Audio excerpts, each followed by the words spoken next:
उपखंड सांबादिक संघ पक्षर साधारण बैठक और वन महोत्सव पालित हो जाइछि। कामाक्षानगर उपखंड सांबादिक संघ पक्षर स्थानीय गुंडीचा नाली स्थित खदखदीठारे वन महोत्सव अनुष्ठित हो जाइछि। ए उपलक्षे अनुष्ठित कार्यक्रम में सभापति शुभमय नंद अध्यक्षता करी आगामी दिन में जंगल में किपरि निया को आयत्त कर गछर जतन नेबा सहित उपखंडर विभिन्न ग्राम में थिबा जल समस्या को प्रशासन सहायतार समाधान और सांगठनिक धारार संघ किपरि मजबूत कर से गुरुत्व देबाकू उपस्थित सदस्यों को परामर्श देते। उपसभापति चित्तरंजन द्विवेदी स्वागत भाषण प्रदान करथिबा बेले संपादक करुणाकर मल्लिक संघर उद्देश्य और ताहार लक्ष्य उपर सूचना प्रदान करथिले। एही अवसर में कंकड़ाहाड़ ब्लॉकर संपादक भाव में कृष्णचंद्र साहू को दायित्व दिगला।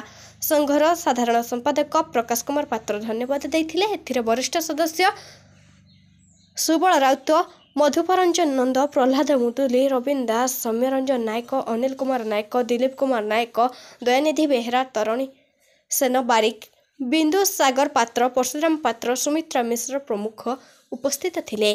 Kamakshanagar Anil Kumar Nayak report रूपाथालिया news.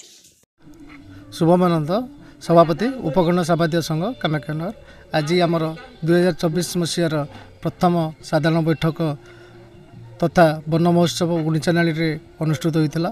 एथिरे विभिन्न आलोचना करा जायतिला। मुख्यतः कामाक्षानगर समस्या एवं आमर वन सुरक्षा उपरे गुरुत्व दि जाई विभिन्न आलोचना करा जाई तार पदक्षेप नापी समस्त सदस्य मानक अनुरोध करा जायतिला। चित्तरंजन द्विवेदी उपखंड सांबादिक संघर उपसभापति जाऊ आज आमे 4 गोटी ब्लॉक रो समस्त सदस्य मानक नहीं आमर गोटे वन महोत्सव होता ये गुंचानाली ठारे जाऊ समस्ते एकत्रित होते। आगामी दिन यही कामाक्षानगर उपखंड सांबादिक संघ केमती मजबूत हम से विषय में आलोचना है।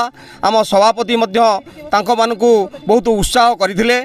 आगामी दिन ए संघ मजबूत होई जमी ढेंकानाल जिले में यही उपखंड सांबादिक संघ समस्त मन जिणी पार और आगामी दिन कार्यक्रम आम उन्नति करूँ से संबंध में आमे माने आलोचना करूँ।